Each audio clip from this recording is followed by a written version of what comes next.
Hello everyone, welcome back to Kirklees Guitar School. In today's guitar lesson, I'm going to teach you how to play the main riff for Rhiannon by Fleetwood Mac. It's been a bit of a challenge to get this one under my fingers, and I think it's going to. I've got a couple of little tips that I want to share with you in today's lesson that I think is really going to help you. If you head to the first link in the description, you can download the tabs for this lesson completely for free. You don't have to give me your email address or anything. You'd literally just go on the website and click download PDF. And I'd encourage you to print it off if you're able to at home and follow along with a pencil, because you might be able to make some annotations as to what fingers I'm using for the finger picking, etc. So let's have a look at what we're up against. So this is the full pattern that you'll see on the PDF, and we've got this kind of, it's this sort of like, I call it chicken picking. When people think of chicken picking, they think of that kind of banjo roll stuff. Well, Lindsey Buckingham's, in my opinion, is a criminally underrated guitar player. And a lot of this kind of picking stuff, I feel like, is using the thumb, index, and middle fingers. And this is how I choose to pick this, because you've got this kind of like, you've got these kind of treble notes on the G and the B string, and then you've got these kind of bass notes that are following throughout, which are going to be played with the thumb. So the first two bars of this piece, it's kind of based around this A minor idea. And then in the lower quadrant of the slide, it's all based around an F, but we're going to have to get the thumb involved to do all that kind of stuff. So let's break it down. So bar number one, I want you to think A minor. Think of it as like an A minor chord. Now I'm just going to play the index finger on the first fret of the B and the middle finger on the second fret of the G. I'm going to pick the A string with my thumb, the G with my index finger of my picking hand, and then the B with my middle finger. And I'm going to pinch those together. So my thumb's going down and these two fingers are coming up. I'm then going to take that shape and I'm going to move it up 2 frets to fret 3 and fret 4 to create this. But there's no bass note here, and you've got to keep an eye out for these bass notes because it's quite irregular.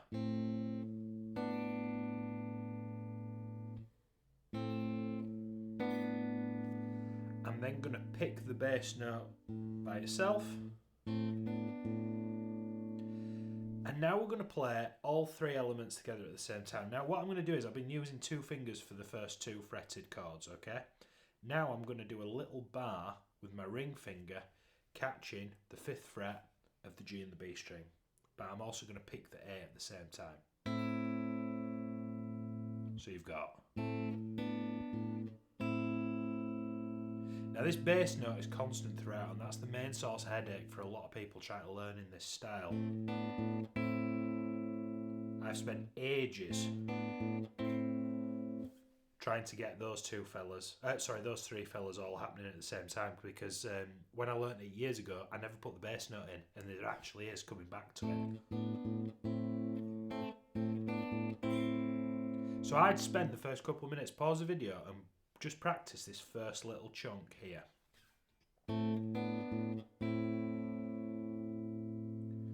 We're then going to pick the open string back to the 3rd fret and the 4th fret. We're picking all 3 elements, and then we're going to pick the A string by itself.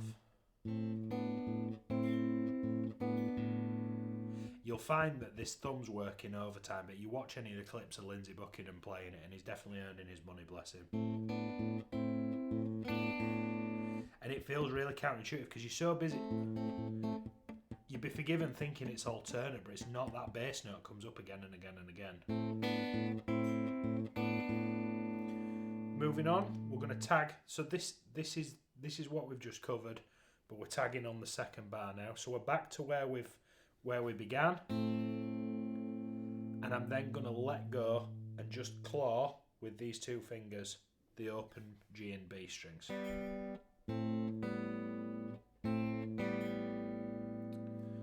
Following that, I've got another bass note, and then I'm playing the upper part of that A minor chord. Can you see those 2 2nd frets on the D and the D and the G strings? If you think of an A minor shape, followed by 2 open A strings. If I play from there, And just as I'd play an A minor chord, those two notes of an A minor chord with those two fingers, that's what I'm going to use even though I'm breaking the chord in half.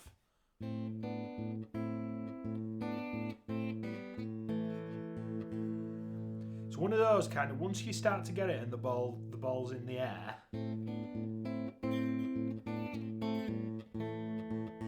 it's kind of like learning to ride a bike for the first time. It's like, I'm doing it, and then you fall off. This kind of stuff, it's a bit like Travis picking. It's kind of once you've just got to persevere with it, and I promise you it'll come. So that's the first kind of part of this. It's the first 50% of the riff, and I urge you to pause the video and get that under your fingers before we progress to the next bit.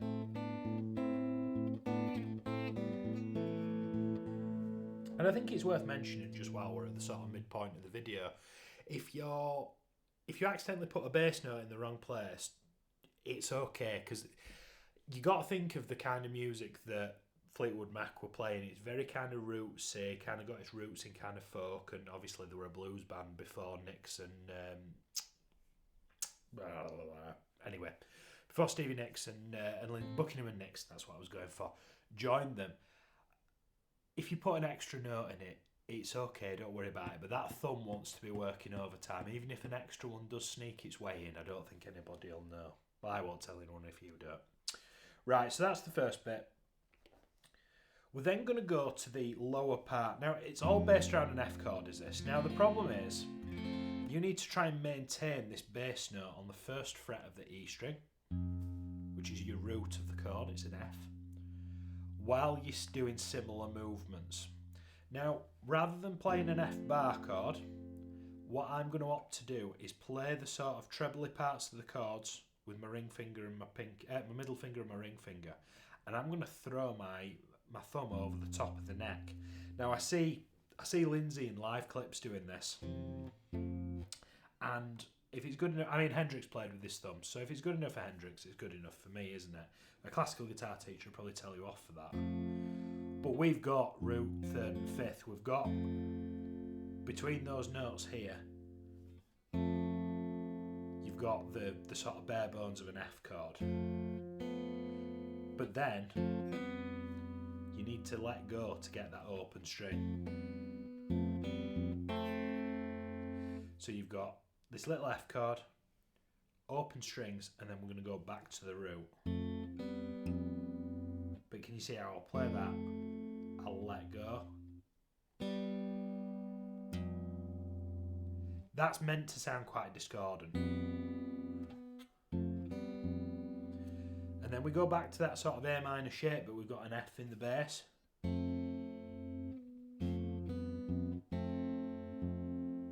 Followed by a little bass note by itself. And then we're going to let go with that F bass note.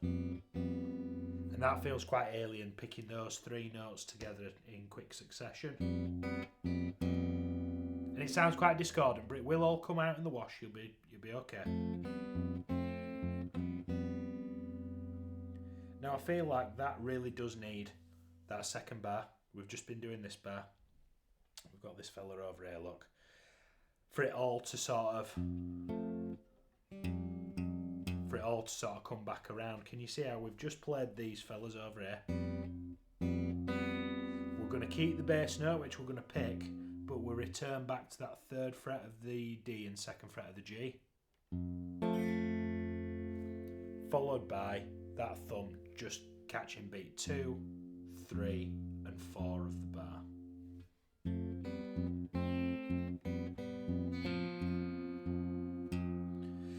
I also find it's one of those riffs. Let me just put all that on screen for you if you want to pause that and get that under your fingers.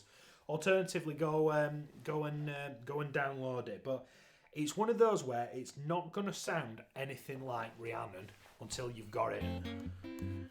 Hey.